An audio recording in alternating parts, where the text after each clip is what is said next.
Olá, amigos citricultor e profissional do setor. Este é o nosso Fundecitrus Podcast, o podcast da citricultura brasileira. Sejam muito bem-vindos, muito bem-vindas. É hora de ampliar o nosso conhecimento sobre citricultura. É muito bom ter você com a gente aqui, na tela do seu computador, na tela do seu celular. O tema hoje é o manejo e a incidência das moscas das frutas, pragas que estão entre as mais importantes para os pomares comerciais no mundo. No nosso cinturão, até o momento, nós temos duas espécies de moscas das frutas que atacam citros. Ambas causam prejuízos dentro e fora da porteira, porque são pragas quarentenárias para países importadores de vários continentes e provocam restrição no comércio internacional de frutas frescas. A gente tem o prazer de receber nos nossos estúdios hoje Haroldo Volpe, pesquisador do Fundecitrus, e Adalton Haga, que teve a sua trajetória profissional como entomologista no Instituto Biológico do Estado de São Paulo e em Campinas. Então, vem com a gente, que aqui você sabe, a conversa sempre rende. Muito obrigado, Haroldo, figura carimbada aqui nos nossos estúdios, pela presença. Obrigado você, Rodrigo. Obrigado, Adalton, pela presença. É um prazer imenso estar aqui com vocês. Professor Adalton Haga, seja muito bem-vindo ao Fundecitrus Podcast, a Araraquara. Prazer tê-lo aqui com a gente. Muito obrigado, é um prazer para mim estar aqui. Obrigado pelo convite. Obrigado, Haroldo, pela participação. Vamos compartilhar conhecimento? Sim, Eu vou vamos. começar com você, professor Haga. Vamos contextualizar e falar um pouco sobre o início do controle biológico dessa praga das moscas das frutas aqui no estado de São Paulo. Esse controle vai remontar à década de 1930, né? Quase 100 anos. É isso, queria que você contasse essa história, por favor. Nós tínhamos na primeira metade do século passado, você sabe, a cafeicultura em São Paulo era bastante extensiva e nós tínhamos uma incidência muito grande de mosca de fruta na cafeicultura. Quando se colhia o café, essa população de mosca ia atacar principalmente as plantas de citros. E isso causava prejuízo de até 100% de perda. Que interessante. Então, o Instituto Biológico, em 1937, importou um parasitoide denominado Tetrásticos gifardianus. Era um parasitoide importado do Havaí, cuja origem era o norte da África, e foi introduzido aqui no estado de São Paulo, reproduzido e liberado em vários locais. Né? Isso foi no fim da década de 30 e no começo da década de 40. Mas essa espécie aparentemente não se estabeleceu em São Paulo. Muito bem. E essa introdução visava principalmente uma espécie, que é uma espécie exótica para o Brasil, de mosca de fruta, chamada Ceratides capitata. Em meados da década passada, essa espécie foi redescoberta no nordeste do Brasil. Então, hoje nós sabemos que... Década passada, 2010. Tá. E aí o que acontece? Essa espécie está exercendo ótimos níveis de controle biológico em algumas regiões do Nordeste. Perfeito. Então, isso mostra que o controle biológico é sempre uma atividade importante a ser realizada. Mas, em termos de controle biológico, hoje nós já conhecemos as principais espécies, que no total dá mais ou menos 20 espécies de parasitoides que ocorrem nas duas espécies de moscas de frutas que atacam citros. Tá. Algumas espécies, a maioria, são espécies que atacam a fase de ovo e larva, e as outras espécies são espécies que atacam a pulpa ao nível do solo. Muito bem. Trazendo para hoje, nós estamos falando em abril de 2024, essa é a época mais favorável do ano para a incidência dessas moscas. E eu queria também que você falasse das espécies mais recorrentes. Bom, em termos de época, as moscas de frutas atacam citros o ano todo. Tá? É só haver fruta disponível, você tem ataque. As duas espécies principais que nós temos para citros é Ceratides capitata, como eu disse, que é uma espécie exótica, foi introduzida no Brasil em torno de 1901. e uma espécie nativa chamada Anastrefa fraterculus, Tá. que é a espécie mais prolífica que nós temos aqui no Brasil. E a época de maior incidência seria mais ou menos entre março e agosto, né, em que nós temos picos populacionais. Okay? Então, mais ou menos as espécies precoces e semiprecoces são aquelas que nós temos maior ataque de mosca. Em relação à variedade, tem variedade de citros que é mais atacada, que tem a praga tem predileção por elas? Não, isso é indiferente? Praticamente todas as espécies e variedades cítricas podem ser atacadas por mosca de fruta. Isso inclui limão, tangerina? Laranjas e tangerinas, principalmente as laranjas doces, são aquelas mais atacadas, né? A exceção que nós temos é a lima ácida Tahiti, Tá. em que não houve até hoje um registro de ataque no Brasil. Inclusive, alguns países exportam essa variedade com a categoria de não hospedeiro. É um status fitossanitário, né? Mas as demais espécies, quase todas são atacadas, algumas muito atacadas. Tá, mas só dentro das variedades, se o produtor tem uma laranja valência, uma laranja pera, uma natal, ele tem que tomar mais cuidado, uma Hamelin, com alguma ou não? O cuidado é igual para todas? O cuidado é igual. Evidentemente, aquelas precoces, tipo Hamelin, ele tem que tomar muito mais cuidado, porque é uma época do ano em que a temperatura é mais elevada, o ciclo do inseto é reduzido, né? A duração do ciclo é reduzido, você tem mais gerações, e aí você pode ter uma perda maior. Muito bem. Em relação aos sintomas, como é que eles funcionam? A mosca vai, ataca essa fruta, como que a gente pode descobrir que ela está sendo atacada? O que é sintoma de mosca de frutas?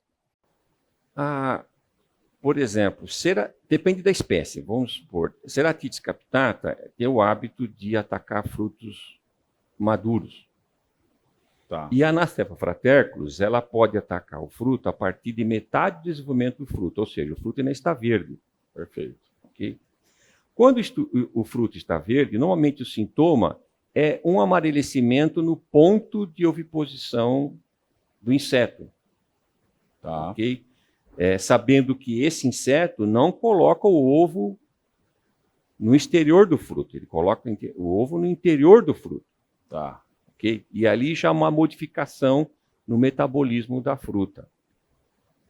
Quando aí ocorre o desenvolvimento do ovo e da larva no interior do fruto. Fim do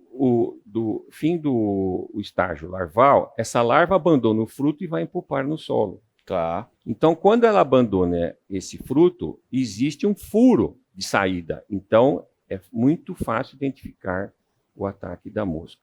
Esse fruto pode cair ao solo ou não. Eu ia perguntar isso. Isso daí vai depender da região do fruto que foi afetada? Do estágio do fruto, da umidade da planta, e aí pode ocorrer a queda ou não. Então, o ataque da mosca das frutas, ela tem a ver com a colocação de um ovo ali dentro. Não é que ela está se alimentando do fruto, nada disso aí. Depende da espécie. Por exemplo, Ceratitis capitata, ele pode colocar 10, 12 ovos em uma postura. Caramba. E a espécie Anastrefa fraterculus normalmente é um ovo por postura. Tá. Mas pode realizar mais de uma postura num fruto. Perfeito, perfeito. Okay? Haroldo, vamos participar um pouco aqui, complementar todo o conhecimento que o professor Haga está compartilhando. Eu queria que você falasse sobre as diferenças de sintomas, se isso causa confusão, do sintoma causado pela mosca e pelo bicho-furão, ou pelo bicho-furão. Falando primeiramente de bicho-furão, Rodrigo, que nós já abordamos aqui em outro videocast, o sintoma claro de ataque é o orifício de entrada da lagarta, né, porque é uma borboleta, fase adulta. No caso de moscas, estamos falando de larvas, né, que é a díptera. Você vê o orifício, e no entorno do orifício você vê um halo mais amarelecido na casca, E quando ao toque do polegar, ele costuma ser duro. Nos sintomas de mosca, em muitos dos casos, que o Adalton já mostrou que tem muitas diferenças relacionadas a quando atacou, a maturação do fruto, a espécies de citros, o halo geralmente ele fica mole, causa um apodrecimento, um halo mole. E no bicho-furão um detalhe, quando o ataque é recente e a lagarta está lá dentro ainda se alimentando do fruto, é possível ver excremento da lagarta saindo no entorno do orifício. Isso você não vê em mosca das frutas. Então essas são basicamente as diferenças aí de sintomas para você saber o que é bicho-furão, o que são as moscas das frutas. Exatamente. Haroldo, eu não vou dizer que é uma praga negligenciada. É óbvio que nós estamos num momento de alta incidência de greening, que a gente fala muito de greening, né? Que a gente fala de perda de produtividade, de perda de árvores, né? Mas a mosca das frutas, às vezes, esses ataques de pragas podem até soar que ficam no segundo plano, mas elas são importantíssimas, a gente falou isso na abertura, diante do ponto de vista do impacto econômico. Qual é esse impacto? Qual é? Você acha que mosca das frutas devia ser mais abordada? Qual que é a sua visão sobre isso? O entendimento dos citricultores, você acha que ele já está ciente, cuida bem dessa doença? Porque o impacto ainda é grande. Esse impacto é grande porque não está havendo um controle tão efetivo, ou não, é porque é difícil mesmo? Rodrigo, você tocou num assunto muito importante. Começando do paralelo da situação hoje do greening, que a gente não pode negligenciar a questão, que é a doença mais importante da citricultura, e pensando num cenário macro agrícola, na nossa análise é a principal doença agrícola hoje. Perfeito. Devido a ser um vetor de uma bactéria impactando uma cultura perene. Uma doença sem cura. Isso. Até o momento.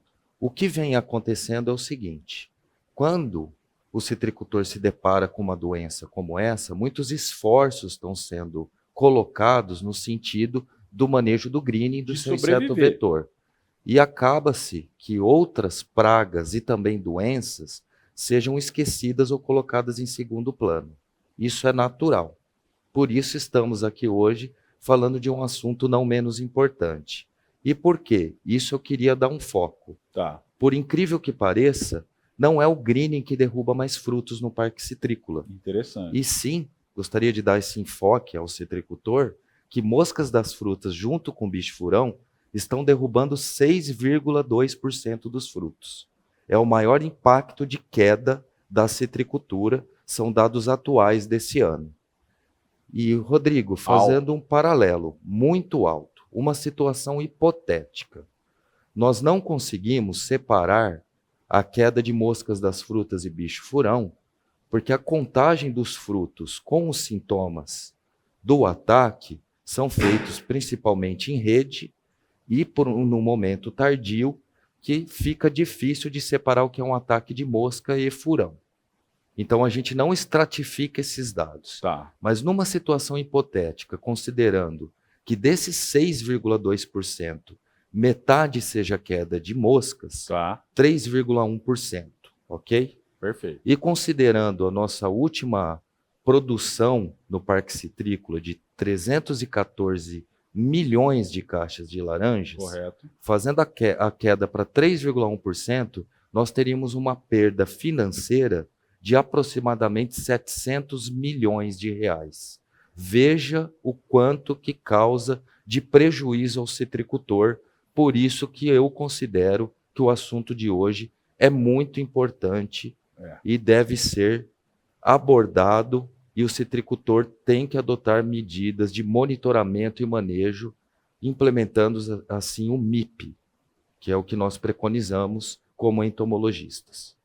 Manejo integrado de pragas. Manejo integrado de pragas. Muito bem, então tá. Então, se partindo da premissa aí que diagnosticar, o primeiro passo para tratar, tem que monitorar, que é o que você estava comentando no final dessa última resposta. Como é que é feito o monitoramento? Qual que é a importância dele para que ele seja realizado de maneira eficaz? O monitoramento, ele serve como tomada de decisão, de adotar o controle ou não adoção de controle, embasado no número de moscas capturadas por armadilha por dia, que é o índice MAD. No caso de mosca das frutas, o monitoramento é feito por meio de monitoramento de adultos. Mas como o Adalton já comentou, existem 2 espécies de moscas que causam prejuízos no nosso parque citrícola, que é a Anastrefa e a Ceratites. Isso é um ponto muito importante para a adoção do monitoramento. O porquê? Por quê?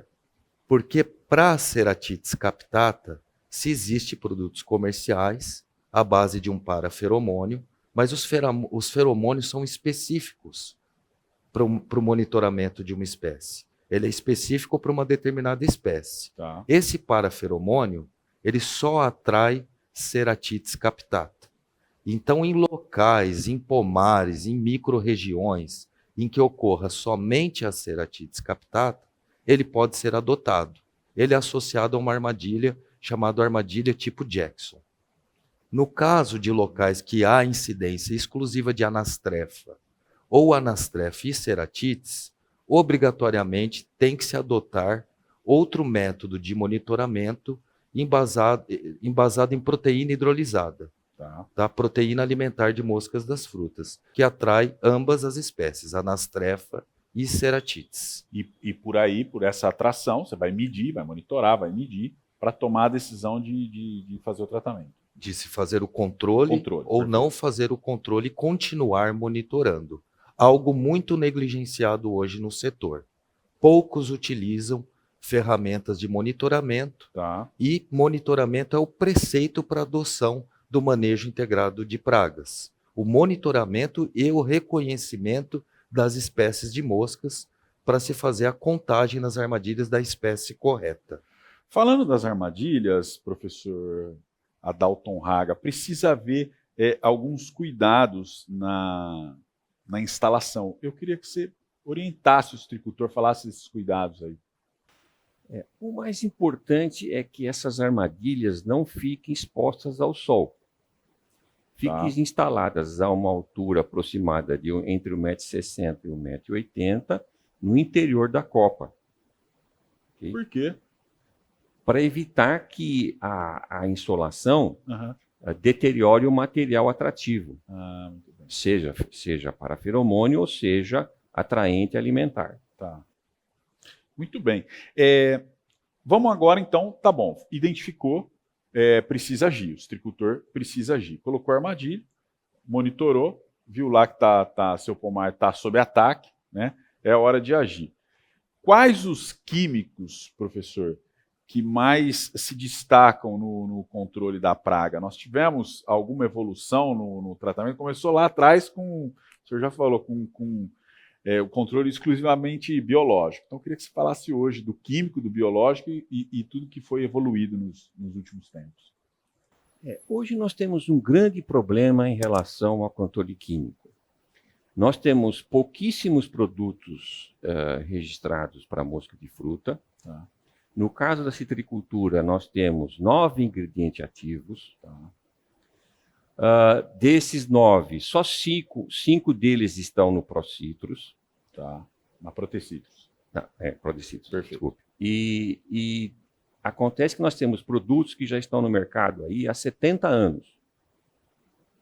Então, evidentemente, existe o risco de, eventualmente, algum produto aí não esteja funcionando. Inclusive, nós temos alguns produtos mais modernos que ainda não estão com extensão de uso para citros. Então, cada vez mais está reduzindo o número de produtos disponíveis para controle de mosca em citros. Como é que o citricultor faz para fazer rotação e, nesse caso, então, evitar resistência, uma possível resistência, selecionar?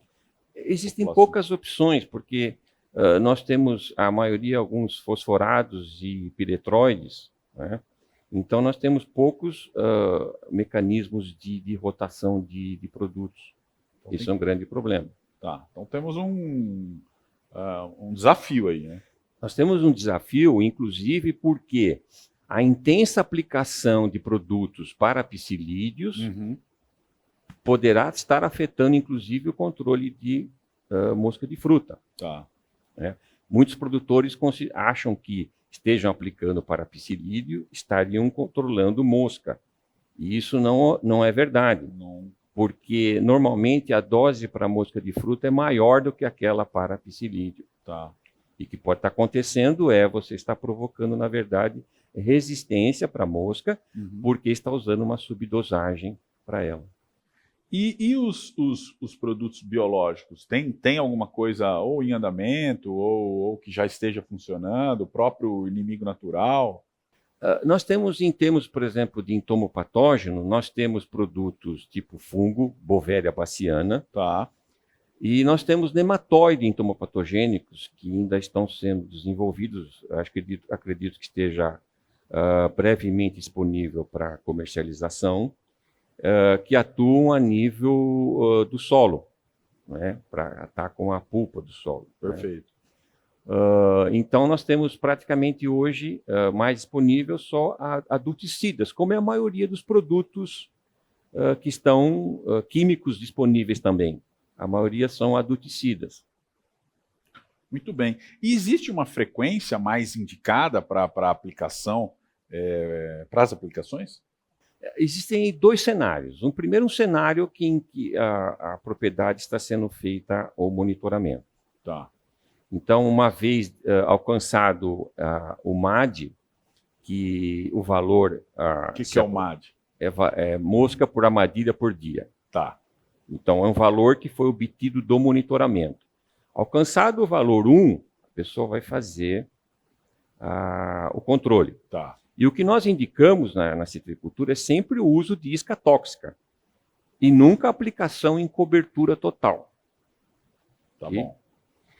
A aplicação em cobertura total é uma aplicação emergencial, certo? É de socorro, porque está tendo muita queda de fruto e tem muita população determinada pela armadilha. Então, aí, no caso de onde está sendo feito o monitoramento, então é o índice que vai determinar faz controle ou não faz controle. Na situação em que está tendo uma queda exagerada de frutos, em que tem que ser tomadas medidas drásticas, aí sim, teria que fazer uma aplicação de só inseticida em cobertura e aplicações semanais de isca tóxica. Tá. Por quê? É importante que o produtor tenha noção disso. Quando nós estamos aplicando um produto com efeito adulticida, Que é o quê? mata adulto. Tá bom. Mas no campo, o que acontece? Nós temos adultos na copa, nós temos ovos e larvas no fruto e nós temos pupas no solo. Perfeito. Então, usando um produto adulticida, nós temos que funcione bem, nós estamos controlando adultos. Só que todos os dias está emergindo adultos do solo. E continua o desenvolvimento de larva no fruto. E todo dia está tendo novas pupas. Bombardeio. É um bombardeio. Então, nós temos que fazer aplicações semanais. Como o ciclo é de 3 a 4 semanas, Tá. nós precisamos de 4 semanas para controlar aquela população que já estava desde o início. Perfeito. Certo? Muito claro. Então, se espera que em 4 semanas essa população esteja controlada. Agora, daí dá para dizer que isso até reforça a tese da importância do monitoramento? Total. Total. Porque nós já vimos isso muitas vezes, em que nós temos 2, 3 caixas de laranja caídas na copa da planta. Muita coisa. Isso mostra que não houve monitoramento. Tá. Ou que o monitoramento estava inadequado por produtos atraentes que não eram de boa qualidade. E aí alcançou aquele nível populacional. Né? Tá. Então, aí sempre tem noção de que nós temos um monte de fruto no chão Mas aqueles que estão na planta, a maioria também já está infestado, né?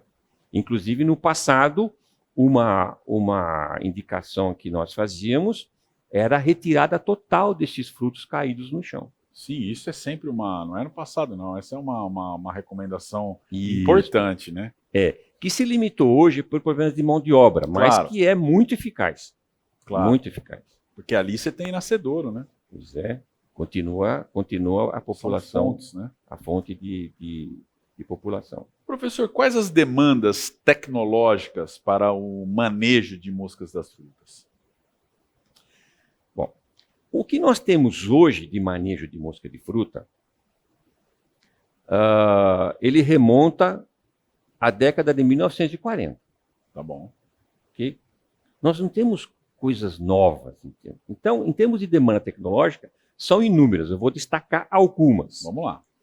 Então, por exemplo, nós temos que ter novos atraentes, novos atrativos para monitoramento de anastrefa. Tá. Okay?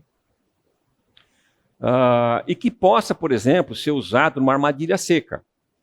Tá. Se nós conseguimos um atrativo que permita isso, nós podemos monitorar ceratite e anastrefa na mesma armadilha.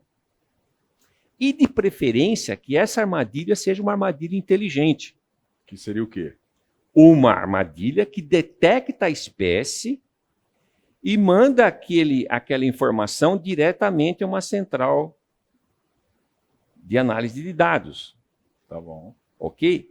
E, uma vez mandada para essa central e o valor esteja alto naquele dia, já informe um alerta de que precisa fazer monitoramento naquele talhão ou na propriedade. Isso vai dar uma qualidade de controle muito grande, né? Evitando que haja uma perda de frutos. Um outro ponto importante é o fato de que nós precisamos, de fato, novas moléculas inseticidas. Então, a indústria de moléculas de inseticidas precisa fornecer mais produtos para dar opção ao produtor. Inclusive, fornecer iscas tóxicas prontas. Isso seria muito importante, né? Ou seja, o produtor recebe o produto, dilui na concentração indicada para o produto, ou seja, o que é uma isca tóxica? É um atrativo mais um inseticida. Tá. Se ele recebe isso pronto, a qualidade dessa aplicação é muito melhor. Perfeito. Inclusive, umas formulações mais modernas, ele pode ter um período de controle muito maior, em que vai facilitar a reaplicação, Tá. diminuir inclusive o custo de aplicação. Outra demanda que nós precisamos, eu acho que é uma coisa urgente, é estabelecer aplicações via drone. Tá bom. Mas isso precisa de disponibilizar bons produtos, determinar qual é a dose a ser aplicada, os bicos que nós vamos utilizar para estabelecer a cobertura, né? Já sabendo que os drones vão estabelecer uma aplicação localizada na planta, não vai ser a planta toda, é um pedacinho da planta que vai receber uma isca tóxica, e essa isca tóxica tem que ter uma vida útil compatível. Perfeito. Ok? Isso eu estou mencionando aí umas demandas a curto e médio prazo. A longo prazo, o que nós precisamos? Nós precisamos estabelecer controles de mosca em nível regional. Não que um produtor tome uma decisão e uma atitude e que essa atitude está descolada do vizinho. Ou seja, ele pode tentar controlar a sua propriedade, mas o vizinho vai ser fonte de mosca para ele. Tá. Se essa decisão for articulada em nível regional, o controle vai ser muito melhor. Semelhante ao que ocorre ou deveria ocorrer com o greening no manejo regional? Sim. Nos mesmos moldes? Isso poderia se estabelecer, por exemplo, um sistema de aviso, De alerta. de alerta. Né? Aviso. É, Isso aí, aviso. tá? Perfeito. Então, tem que fazer o controle, né? E isso, vamos dizer assim, seria uma integração de métodos, não apenas controle químico, mas também controle biológico. Nós temos espécies de parasitóides que foram introduzidas no Brasil, tá? Mas nós vamos ter, muito brevemente, uma espécie de parasitóide chamada Doryctobraco areolatus, que é uma espécie nativa, Tá. como bioinsumo. Vai ser disponibilizada como bioinsumo, que vai poder adquirir o produto e liberar nos pomares. E no seu entorno também. Muito bem. Já caminhando aí para as considerações finais, talvez até em cima um pouco do que o professor colocou, Haroldo, são viáveis essas novas tecnologias? Como é que você está vendo esse horizonte aí? O que vem primeiro? O que está sendo trabalhado? Você que é um especialista em armadilhas, como é que está o setor nosso diante dessas demandas que o professor Haga levantou? O que se tem hoje mesmo para se trabalhar é o pacote tecnológico atual e, como disse o próprio Adalto, que são coisas muito antigas, muitas delas. Então, pensando numa análise, o que nós precisamos fazer a priori, que eu acho que isso é muito importante e nem isso está sendo feito de modo geral, é a adoção do manejo integrado de pragas usando tudo que se tem. Tá. O que eu vejo que deve ser enfatizado e adotado? O monitoramento precoce, Tá. para detectarmos a chegada dessas espécies de moscas antes que elas vão colocar ovo no fruto, Tá. que depois não tem mais como controlar agir até antes, ter né? nova emergência de adulto, porque já foi comentado aqui que a postura das moscas é no interior do fruto, é dentro da glândula de óleo da casca do fruto. Já não tem nada a ser feito a respeito. Tá. Então, o monitoramento é muito importante.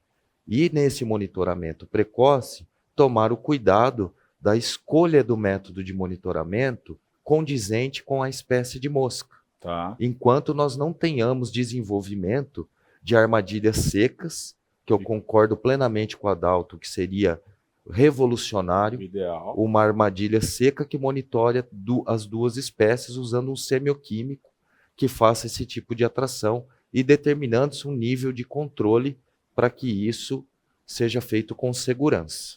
Mas nós temos 2 métodos de monitoramento e não são amplamente utilizados no Parque Citrícola, com todos esses cuidados. Então, o seu recado é muito objetivo, fazer o monitoramento, porque quem age antes, age melhor. Exato, e tem um outro ponto. Ao se fazer o controle, bem como o monitoramento, no caso com proteína hidrolisada, a escolha de proteínas de boa qualidade e evitar o uso do melaço, que é uma coisa muito antiga.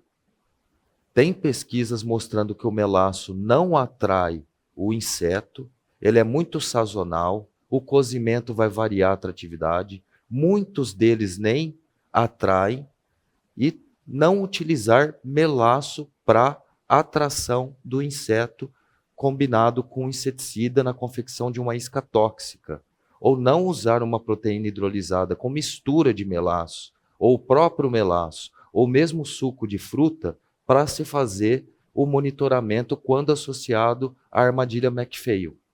Isso é um outro cuidado. E um ponto, uma mensagem final, que o Adalto comentou muito aqui.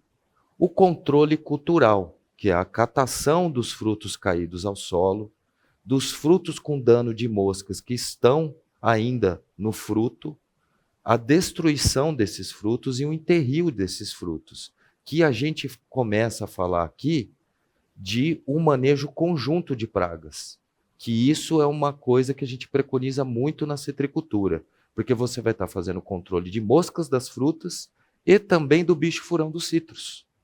Perfeito. Você sinalizou, quando ele falou do melaço ali, acho que você queria fazer algum complemento. Pois é, nós estávamos falando sobre defasagem tecnológica, né? Perfeito. Nós temos ainda, infelizmente, bula de produto inseticida registrado e autorizado, em que se faz indicação de uso de isca tóxica, adicionando melaço e açúcar. Isso é uma indicação da metade do século passado. Arcaica. Isso é um problema porque se ficou várias dos últimos anos buscando produtos inseticidas, por exemplo, que não afetasse a abelha. Eu tenho uma bula que indica o uso de melaço e açúcar. Além de eu afetar a abelha, eu estou afetando inimigos naturais. Claro. Porque vão se alimentar naquela mistura. Então é o seguinte, tira o melaço do sistema. pomar, do sistema, da cabeça. Né? E bem porque o melaço tem um grande problema. O desnivelamento de qualidade do produto. Claro. Cada lote que vem é um lote diferente. Tá? E melaço velho não funciona, não tem como. Mas claro, é impossível. Tem alguma recomendação final, um recado final? Eu recomendaria que as pessoas possam, inclusive, acessar no site da Fundecitrus o manual de mosca de fruta. Tá aqui, ó. Aqui. Esse é o manual. Isso. Perfeito. Que está ali disponível, inclusive, em forma digital, que pode ser colocado no celular para consulta pelo produtor, pelo pragueiro, né, pelo técnico, pelo RT, né, e isso possa facilitar pelo conhecimento que está colocado aí, em termos de incidência de mosca, de como se monitorar a mosca e como controlar a mosca.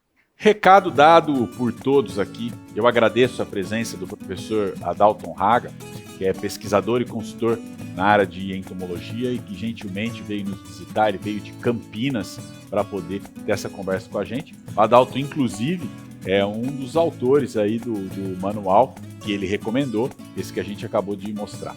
E o Haroldo Volpe, você sabe, que é o coordenador técnico desse projeto. Obrigado, Adalton. Obrigado, Haroldo. Hoje a gente fica por aqui. E eu lembro que você pode acompanhar o nosso Fundecitrus Podcast também pelas plataformas de áudio. É só buscar por Fundecitrus Podcast. Curta e compartilhe sempre aqui pelo YouTube. Você pode se inscrever no canal e clicar no sininho para receber uma notificação sempre que um novo vídeo for postado aqui no canal. E o mesmo vale para as plataformas de áudio. Acompanhe também as nossas redes sociais, para você ficar sempre muito bem informado. A gente se vê no próximo episódio do Fundecitrus Podcast. Até mais!